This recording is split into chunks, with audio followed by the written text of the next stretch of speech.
de retour. Bonjour Vincent Hervouette. Bonjour Dimitri, bonjour à tous. Vous nous parlez ce matin du sommet régional qui se tient depuis hier en Chine. Oui, oubliez un instant l'Ukraine et Gaza, ces guerres qui suscitent ici une passion qui n'a d'égal que notre impuissance, et admirez le grand cérémonial empesé comme les Chinois les aiment.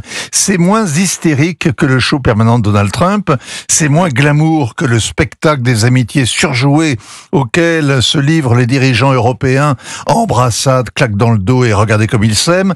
À Tianjin, il y a le protocole, des sourires taillés au rasoir, de longs discours pleins d'emphase, et en plus la ville est affreuse, mais c'est là que ça se passe. Tianjin, il n'y a pas beaucoup de Français qui connaissent Tianjin. Il y a une usine Airbus, je crois, là-bas. Il devrait connaître, parce que c'est un port sur la mer Jaune avec 14 millions d'habitants, 14 millions quand même, la 4e ville chinoise. Et Tianjin, au siècle dernier, c'est Tianjin, une des concessions françaises en Chine. Paul Claudel en a même été le consul.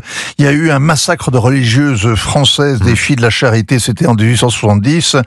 Mais les religieuses sont toujours là, elles résistent. Il reste aussi la cathédrale, qui n'est pas belle, mais dont le Parti communiste a fait un monument historique. Et puis ce matin, Tianjin, c'est le centre du monde. Au Jintao, il réunit 20 dirigeants d'Asie et d'Eurasie. Ensemble, ils représentent la moitié de l'humanité, 4 milliards d'habitants, et 25% du PIB de la planète. Je me permets, c'est Xi Jinping, c'est pas Hu Jintao, c'est son prédécesseur Hu Jintao. Qu'est-ce que je raconte ? Vous avez dit Hu Jintao, l'ancien président chinois. Xi Jinping, donc. Exact. Il faut se réveiller, c'est la rentrée. Bon sang, allez, faut que je révise. Oui, quand l'organisation de la conférence, vous m'avez troublé, de Shanghai a été créée, c'était en 2001. C'était un petit forum régional. C'est devenu la vitrine du monde multipolaire, un havre de paix et de stabilité, l'instrument de la Chine qui se présente comme une alternative à l'ordre occidental, et même comme un remède au désordre que provoque l'imprévisible Donald Trump. Alors, parmi les invités, il y a une surprise cette année. Oui, il y a Narendra Modi. C'est la première fois depuis 7 ans que le Premier ministre indien met les pieds en Chine. En 2020, les gardes frontières s'étaient battus sur les pentes de l'Himalaya, mais tout est oublié, ou presque, depuis que les dirigeants se sont croisés à Moscou. Le Chinois parle de la danse du dragon et de l'éléphant. La vérité, c'est que les droits de douane punitifs à 50% que Donald Trump a infligés à l'Inde l'ont poussé dans les bras de Pékin.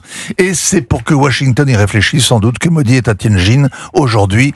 Il va quand même sécher le défilé militaire géant qui aura lieu demain à Pékin. Alors lui, Vladimir Poutine, il va assister aux deux, la conférence et le défilé militaire. Oui, c'est rare qu'il prenne ainsi son temps. Ce sera son 20e voyage à Pékin. Il a vu une 60aine de fois Xi Jinping. Est-ce que Donald Trump a rencontré 60 fois un seul dirigeant étranger ? Non. À la veille de l'invasion de l'Ukraine, Vladimir Poutine était venu prévenir Xi Jinping. La Chine avait beaucoup investi à Kiev. C'était l'une des escales de sa nouvelle route de la soie.